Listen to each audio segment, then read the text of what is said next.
Loyalty for me is being contented. Because if you're contented, you won't look for any more person, right? So, loyalty equals your contentment. Matagal na po. Yung station ID yata ito na Alam mo sinong pinaka-loyal? Yung aso ko, si Summer. Yan ang pinaka-loyal. Doon ko makikita yung definition ng loyalty. Ito na yung sign Na kahit ano man ang pinagdadaanan ko ngayon, kung ano mang sitwasyon ng emosyon ko ngayon, sino ako ngayon, tatanggapin ako ng buong buo. Hiwalay na daw sila. Yun ang loyalty. Sila ni Andre. Since ang bago-bago pa lang po talaga ng lahat, naging totoo kasi sa akin lahat. Ako, nagmahal ako ng totoo eh.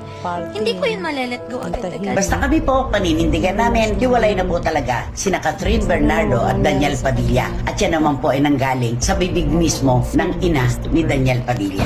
Okay, ako na po ang mag-uumpisa. Siyempre, nasubaybayan po natin yung matinding issue tungkol sa di umano na ginagamitan natin na paghihiwalay ni na Daniel Padilla at Catherine Bernardo. Damay po dito ang pangalan ni Blight, di ba? Si Andrea Brillantes. Na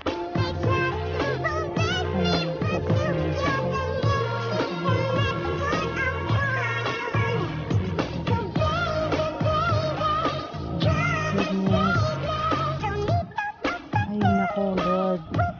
Kakaiyak. So, ayan na. Ayan na kasi nagyari. Nagpatakot ka na.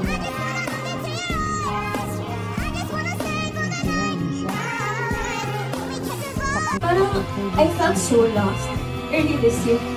Ang dami kong down sa sarili ko, ang dami kong parang napagod na ako sa lahat. And then, they asked me, do you want this? And then, natagalan ako sabihin kasi sabi ko, pagod na ako. Yung kay George, I'm so tired. Pagod na ako kasi dumating ako sa point na parang sumuko na din ako sa magkakasunod na nangyari. At sawa kayo sa isa't isa.